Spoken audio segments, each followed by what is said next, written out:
tenía tanta porquería. Okay, so I know that last time I had said we were gonna talk about the Canary Islands because basically the Canary Islands are like our big brother, right? They were actually the first group of islands colonized by Spain. However, then I started thinking, we don't actually know who this dude is, who Christopher Columbus actually is. So I said, you know what? Let's dive into a little bit of who he is and why did he become so important, and also why he was so stubborn. Porque eso me cayó a mí. ¿Y este hombrecito? Why was he so stubborn when obviously they kept saying no? And these were, and we'll learn later on, these two monarchs, el Don Juan el Segundo, and Elizabeth and Fernando, were horrible. Like, they were ruthless leaders, ruthless rulers that killed thousands of people. So I'm like, there has to be a reason why this dude did not. On the trip, like once he was on the trip, he realized that something was wrong. Christopher Columbus realized that something was wrong. However, he was so prideful, he was just like, nah, like, I'm in India. I'm in India. I don't care what nobody says. I'm in India. This is where we are. He was actually, from what we know, he was an immigrant from Genoa, Italy.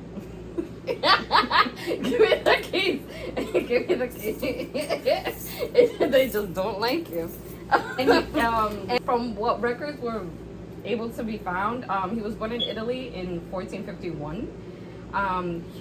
He was the son of Dominico Columbus, a weaver, a tavern keeper, and a local politician.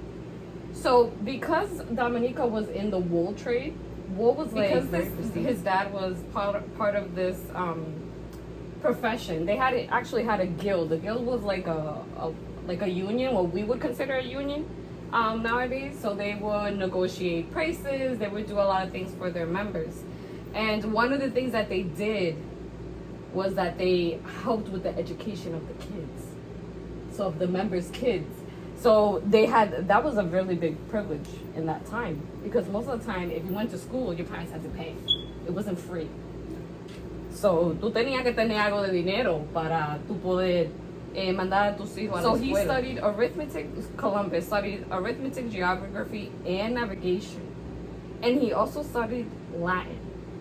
And Latin was important because it was used for documents, for scientific papers.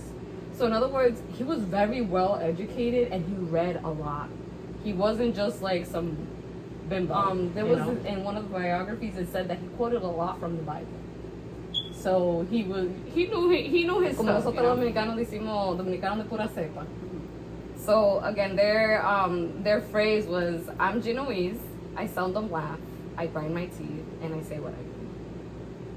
So they had an attitude behind their way of being, which would kind of explain why Columbus was like, what I said is what I mean. I said I'm in India. Just a couple.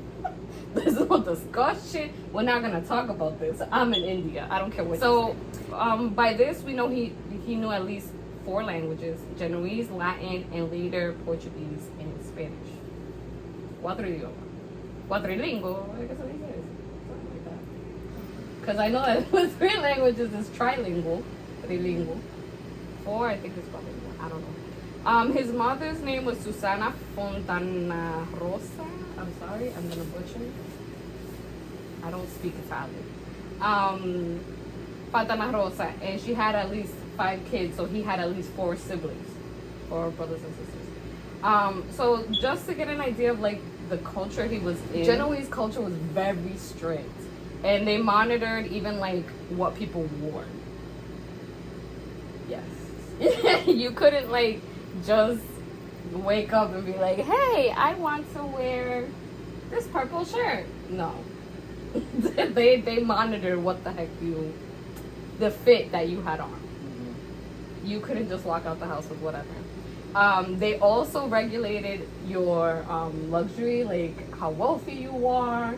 and how you express that wealth. So again, you couldn't just show off however you want. The laws also limited the amount of money you could spend. That's strange. I don't know. That's just the way they thought at that time. They were very like helicopter parent. You know, tú no vas a hacer nada, tú vas a hacer lo que yo diga. I don't know. One thing I thought was explained a lot, at least to me, why in his journals for the voyage, every time he saw an indigenous person, he was like, they would make a good slave. They would make a good servant. That, you know, I'm gonna bring these people back to as a gift to the queen. I'm reading that and I'm like, ¿qué es lo que le pasa a este tipo? Why is he seeing everybody as slaves? Well, if we go back to his original culture, to Genoa, slavery was so deeply part of the economy for Genoa. So, especially girls. They sold girls between 13 and 14 years old, and almost every single house had at least one or two female slaves. So he grew up, so we can 100% say that when in his own house, there was at least one female slave. So to him, it was just normal, you know? He's like, hey, you look good. You could be a slave. You could be a slave. You're perfect for the part. And that's exactly how he described the Indians too. Or the indigenous people. I'm going to say it that way, the indigenous people. He would look at them and say, they're so docile, they're so nice. They would make great slaves. Like, just interjecting that in there. It's weird. If you ever get a chance to read his journals, he says it constantly. Genoa was a seaside port, so if we can put up the, I gave you one map. Let's go through.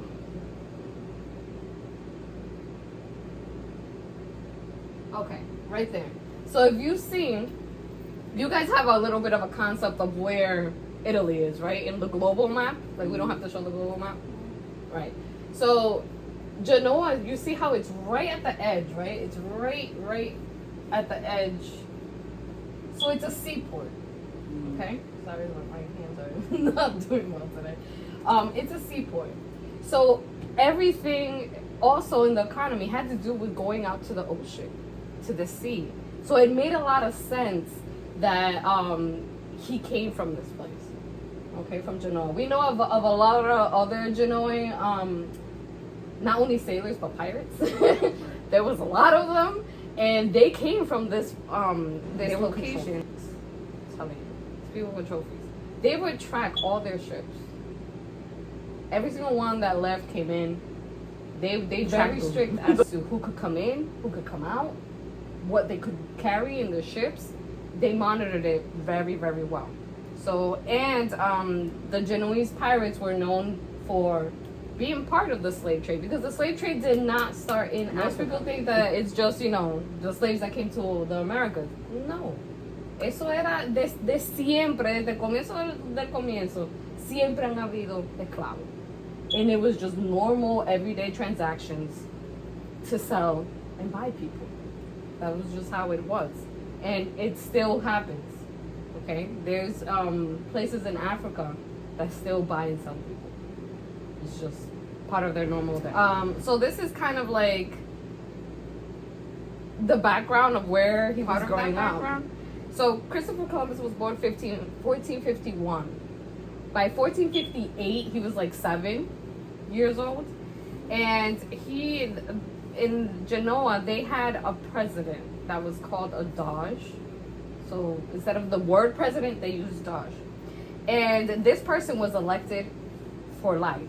At the time that Christopher Columbus was a kid, the Doge was called Pietro di Campofregoso. I'm trying. I'm trying. Please don't. I'm trying. I actually tried to practice it at home and I was like, no. Se va a salir bien. This dude, he actually ceded Genoa to King Charles VII of France. In other words, he basically sold the city to France. So France is this over here. ese pedazo de allá. So, tan pegadito, okay? He sold Genoa to France. It's like Biden going to Britain and saying, hey, I sell you the U.S. if you give me a certain amount. Ended up making a little fortune from selling Genoa. And he did this because there were two factions, right? Think of it as Democrat and Republican, right? So there's Fregoso and the Adorno. Columbus's dad belonged to the Fregosos.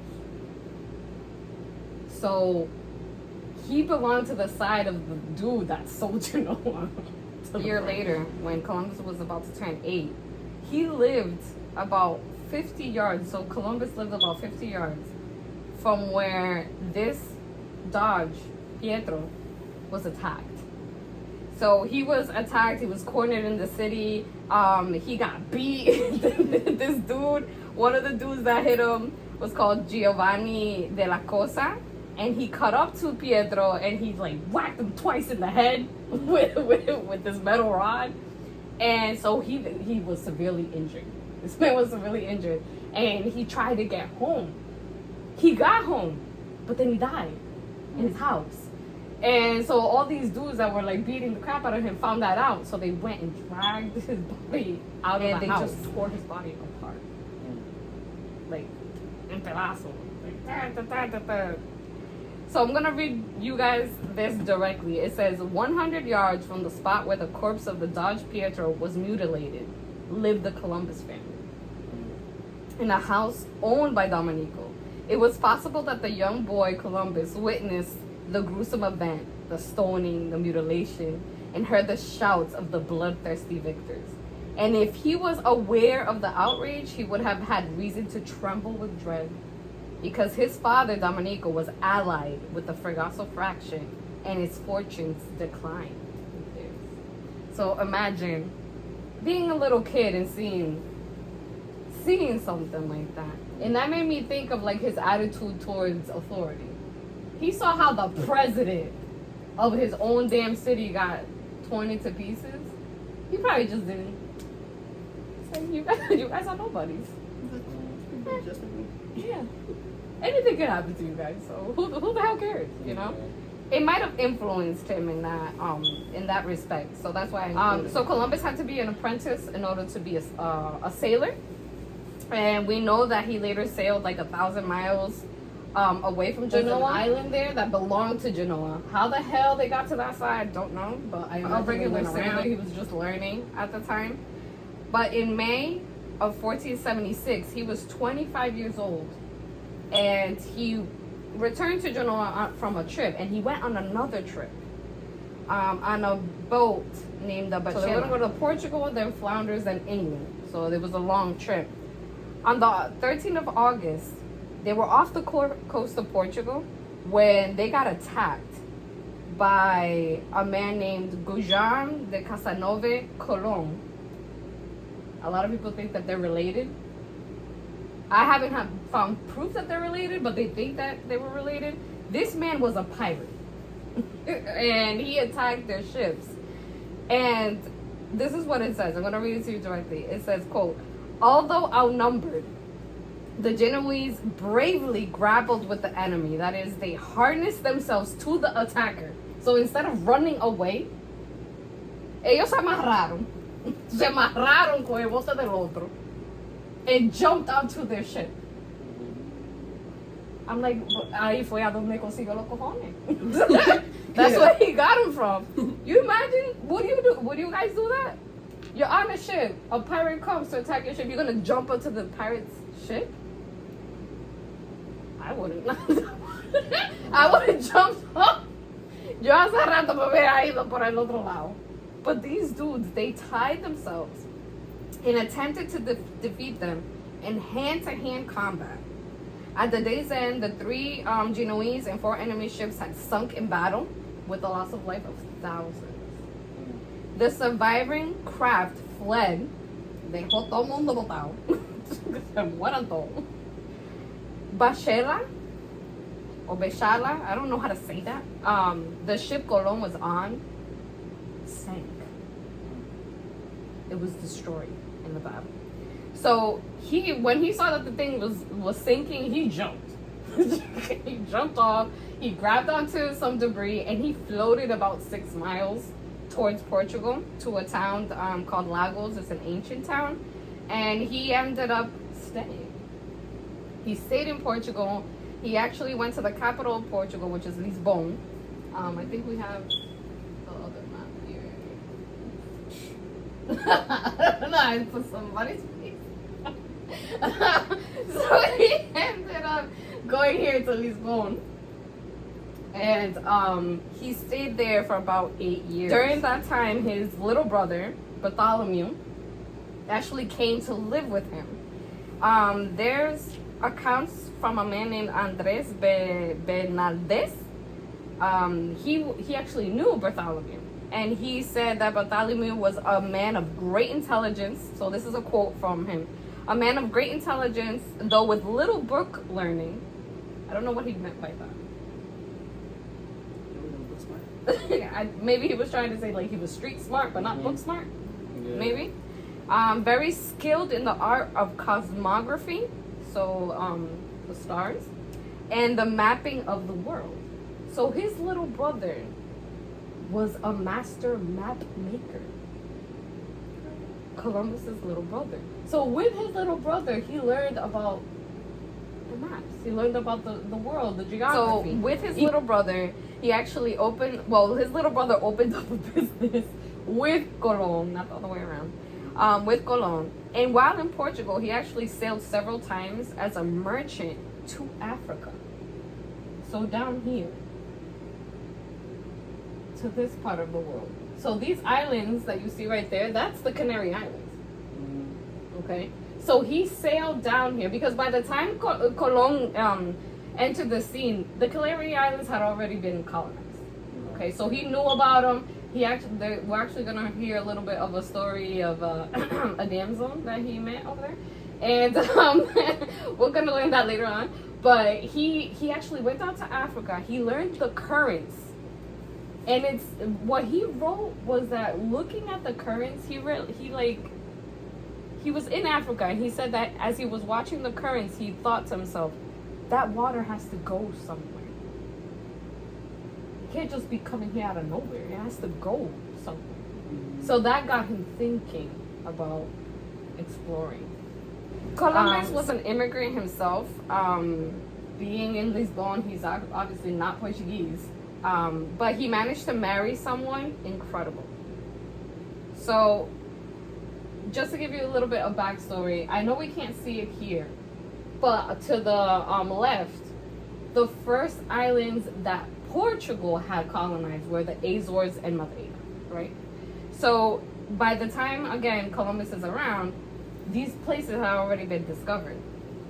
He actually married and this guy was also Italian. He married Felipa Munoz, who was the daughter of Bartolomeo Perestrello, who had been part of the colonization of Madeira Island. So he married the daughter of another explorer. So that was it was all, interconnected. Like this family is interconnected with this one thing, which is exploration. That was their thing, right? And he married her in 1479. Bartolomeo de las Casas, he was a historian, and he hated Columbus with a passion. He was actually a little kid when Columbus was doing all of this, but when he grew up, he was actually one of the first settlers in La República Dominicana, Bartolomeo de las Casas. And he decided, because he was so angry with Columbus, he decided to write his own biography. Él hizo su propia investigación de quién era este hombre. And one of the things he found out about it was the following. He said to pursue his career, thanks to his mother-in-law, who realized that Columbus had a passion for the sea and for cosmography, she told him how her husband, Perestrello, had a great passion for things of the sea and how he had voyaged, how he had gone at the request of Prince Henry the Navigator. Prince Henry the Navigator was, you guys remember Juan el Segundo, the Portuguese king? Prince Henry was this dude's uncle. Okay? This Prince Henry was the one who started all of the explorations. He's like the el mero mero de todo eso. So Columbus's father-in-law actually helped Prince Henry to colonize these first islands. Mother-in-law, right? Her name was Isabel. She's like feeding Columbus because she saw that people he has a spark to him. Let me feed him that desire. So she kept telling him, she's like, and he went with 2 knights and they settled the island of Porto Santo, and he ended up with riches, he ended up with the island, so ella le está llenando la cabeza así de grande a Colón. Colón's like, damn, I could get riches, I could get a whole island, I could get, this is sounding pretty good, So what ends up happening? His mother-in-law, Isabella, actually gives Colón the instruments, documents, and navigational charts to Columbus of her late husband. So es como si fuera pasándole el cetro. Ahora te toca a ti. Vete tú ahora a explorar. So they actually moved to one of those little islands. When he got married, he actually went to live on the island of Porto Santo, the same island that his father-in-law discovered. So they went to live there. His son Diego Colón, who we have in Palacio Nacional, este palacio, ahí vivió Diego Colón. Esa es la república, esa es la zona colonial de la República Dominicana. Diego Colón vivió ahí. His son lived there. So his son was born on this island that had been discovered in 1480. Unfortunately, in 1480, Columbus' mom also died that same year. In 1480. He had turned 30 by this time, and his other son, Fernando, said that by the time he turned 30, his hair that once had been blonde was white. A los 30 años de edad. So that makes me think, damn, like what did this man go through that at 30? And I've seen one white hair, one. Yeah. I got like 4. You have any white hair in my hair? No. But that's what made me think, like this man must have had a stressed life. Pretty stressed. Okay. For all your hair to turn white? Yeah. All your hair, the entire head. Well, the point being, just to wrap this up, he was living in Portugal with his well-connected wife, with his, his mother-in-law pushing him along. He decided to go to talk to Juan, right? But while waiting for an answer from Juan, his wife died. This man's wife died. It's tough. So now little Diego is 5 years old. Columbus is pissed as hell at Juan because he's taking forever. He's not saying anything. So he decides to take his 5-year-old and move to Spain. And he went to Spain. He went to Cordoba. While there with his 5-year-old, he meets a woman named Beatriz Enriquez de Arana, who became his unofficial wife. She was low too much beneath him for him to marry her, but he got her pregnant. He didn't marry her, but he got her pregnant. And she gave birth to his second son, Ferdinand, in 1488. Ferdinand also ended up in La República. And she raised both of his sons. She raised both of this man's sons, and she never married him. Like, he never married her. Because in that time, a woman couldn't be like, yeah, you married. This couldn't happen. La preñó. He's like, oh. So she would raise both of his sons. Both of them would end up being governors in the Caribbean, and his son Diego would live in the Palacio Colón in la zona colonial de Santo Domingo. So his son Ferdinand was 4 years old, and Diego was 12 by the time that he finally got an audience with Fernando y Isabela de España. So 7 years basically had passed, him in Spain, waiting for Juan, then trying to talk to Ferdinand and Isabela for trips. Through the negotiations, though, he managed to get his family into the nobility. So he went from a low monkey face into a nobleman. ya que los reyes de España le otorgaron los títulos que él quería y el poder de usar el título de Don. So you guys have heard of that. Don Juan, Don Isabela, Doña Isabela, blah blah blah. We've heard of those terms. You could only use that if you were part of the nobility. So no cualquier culicagá, como dicen los colombianos, podían usar ese término. He managed to get that for his family. So from then on, him and his kids could be called Don Cristóbal Colón, Don Diego Colón, y Don Fernando Colón. So I do have a surprise for you guys. You want to know what it is? We don't know if any of this was true. So, there's been a huge battle as to who really was Christopher Colombus, because come to find out, the guy was a big fat liar. He lied about everything. So, recently, I know, I had told her, I was like, I got a surprise for you guys. The one thing we do know is that he was European. That's about it. The one part that we know, like 100% on, was when he appeared in the court of Juan y Segundo. From then, that point on, we're 100% of what was told in history. But what you guys heard, all of that, we don't know.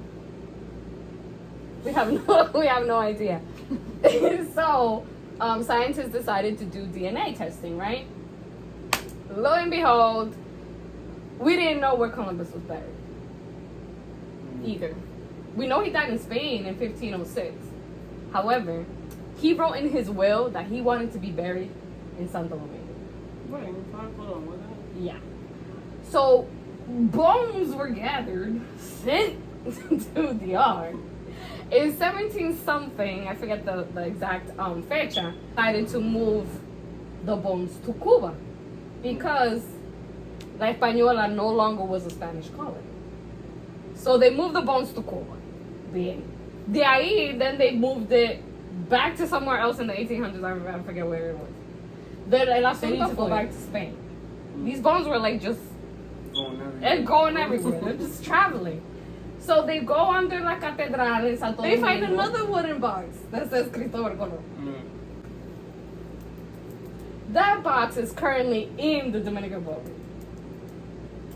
The bones that they sent to Spain, they were like, so who's that? So what? So the only way they could find out whose bones those were was to do DNA testing with the descendants of Colon, because they were part of the nobility now, so they get written. Every single damn kid born in that family gets written down. Right. The descendant of Cristóbal Colón is the Count of Veragua. Something Veragua. El asunto es que es el tipo que estaba allá en España. They were like, hey, can you add the DNA? And he's like, yeah, sure. They do it. Test positive. The bones in Spain are the bones of Columbus. But when they're looking at it, they realize, oh, damn. We're missing parts of him. Sure. It was half a body. It was half a body. The other box is in DR. So, but the Dominican Republic refuses to allow it to be DNA tested. Why? I'm pretty sure because they're like, as long as you think they're here, we're good. Yeah. We're good.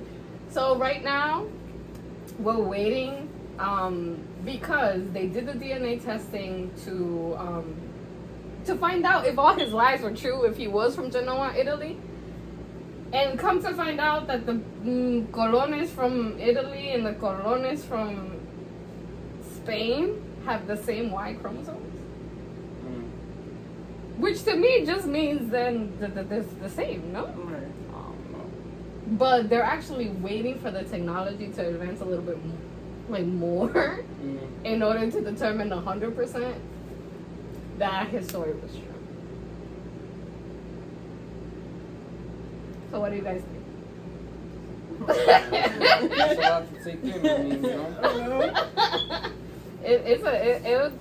and that's basically how these stories are gonna be. The up and down, the left and right. Because he was a big fat liar. The dude lied about everything. All the time. So that's where we are right now. So next time, I was thinking that we can go over Ferdinand and Isabella a little bit more, only because it's through them that these voyages are done. So all of the policies that were put in place in the island came from their command. So I think it's a little bit important for us to know who the hell these people were before we actually end up in the Canaries. So that's it. Was that fun? No, I don't know how his bones ended up in 2 boxes. That's what I was saying. I was like, when I was reading it, I was like, what? Incomplete skeleton. I was like, wait, is that code for like half of him? Yeah. It was code for half of them. Like, they don't have his head. That's what the assumption is. That DR has a head. You imagine you're dead and like half of you is half across the world and half of you is in another little island. And he's still exploring. That is so true. He's still exploring. 3 trips. He wanted to go across the oceans. There you go. Even after he died. He flew this time. Yeah. He wasn't alive for that. No, he was not, but hey. Oh my God.